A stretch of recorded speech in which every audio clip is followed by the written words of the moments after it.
یہ عقیدہ رکھنا کہ میرا بزرگ، میں عمل کروں یا نہ کروں، میں اللہ کے لیے نماز پڑھوں یا نہ پڑھوں، میں اللہ کے لیے روزے رکھوں یا نہ رکھوں، میں تہجد کے لیے صبح اٹھوں یا نہ اٹھوں، میں جتنے بھی گناہ کرتا رہوں بس بزرگ کو راضی کر لوں، ان کا قرب حاصل کر لوں، سارا کام ہو جائے گا۔ جب ان بزرگوں کا عرس ہوتا ہے اس موقع پہ عرس میں جوش و خروش سے حصہ لے لوں، میرا سارا کام ہو جائے گا،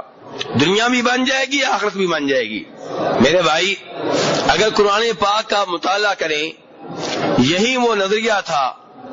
جس کی وجہ سے اللہ تبارک و تعالیٰ نے اہل مکہ کو کافر قرار دیا، اہل مکہ کو مشرک قرار دیا۔ اہل مکہ کیا کہتے تھے؟ فرمایا والذین اتخذوا من دونہ اولیاء، وہ لوگ جنہوں نے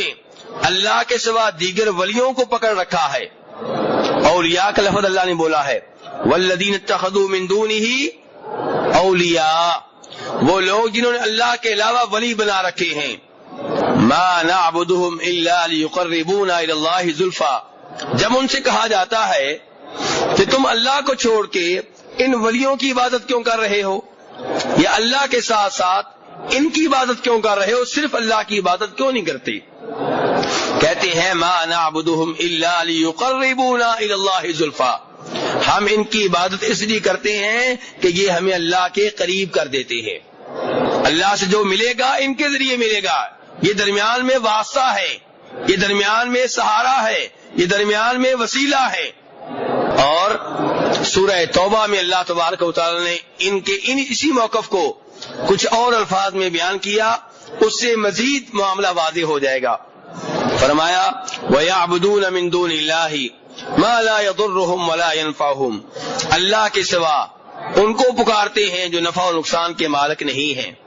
اور کہتے کیا ہے، ہم ایسے کیوں کرتے ہیں؟ وَيَقُولُونَ، کہتے ہیں هَؤُلَاءِ شُفَعَاؤُنَا عِندَ اللَّهِ، یہ اللہ کے ہاں ہمارے سفارچی ہیں،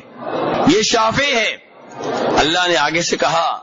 قُلْ أَتُنَبِّئُونَ اللَّهَ بِمَا لَا يَعْلَمُ فِي السَّمَاوَاتِ وَلَا فِي الْأَرْضِ، کیا تم اللہ کو وہ باتیں بتا رہے ہو جن کے بارے میں اللہ کو علم ہی نہیں ہے؟ کیا مطلب ہے اس بات کا میرے بھائی کہ اللہ کو علم ہی نہیں ہے؟ اللہ کہتے ہیں کہ اگر میں نے کسی کو یہ مقام دیا ہوتا کہ اس کے بغیر میں رزق نہیں دیتا، اس کے بغیر میں شفا نہیں دیتا، وہ ذریعہ ہے، وہ واسطہ ہے، وہ وسیلہ ہے، بارش نازل ہونے میں، بیٹا ملنے میں، رزق ملنے میں، شفا ملنے میں، اگر ایسا کوئی آدمی ہوتا تو مجھے تو اس کا علم ہوتا۔ اگر میں نے اس کو یہ مقام دیا ہے، اگر وہ مجھ سے سفارش کر کے ایسی چیزیں حاصل کرتا ہے تو مجھے تو علم ہوتا، لیکن مجھے تو ایسے کسی شخص کا پتہ نہیں ہے، نہ آسمانوں میں ایسا کوئی ہے نہ زمین میں کوئی ایسا ہے۔ آپ دیکھیں اللہ تبارک و تعالی نے کیا الفاظ استعمال کیے ہیں، فرمایا قل اتنبئون اللہ بما لا يعلم فی السماوات ولا فی الارض، کہ ایسے کسی شخص کا علم اللہ کو تو نہیں ہے، نہ آسمانوں میں نہ زمینوں میں، تم اللہ کو بتا رہے ہو۔ پھر فرمایا سبحانہ وتعالی عما یشرکون، وہ پاک ہے تمہارے شرک سے، اللہ نے اس کو شرک قرار دیا، فرمایا سبحانہ وتعالی عما یشرکون، اللہ تمہارے شرک سے پاک ہے۔ تو میرے بھائی، کہنے کا مطلب یہ ہے کہ یہ سمجھنا کہ کوئی ایسی شخصیت ہے جو اللہ سے لے کر دیتی ہے، تو یہ نظریہ وہ ہے جو اہل مکہ نے اختیار کیا ہوا تھا، اور اس بنیاد پہ اس شخصیت کی عبادت کرنا، اسے رکوع کرنا، اسے سجدہ کرنا، اسے پکارنا، اس کے نام پہ نظریں دینا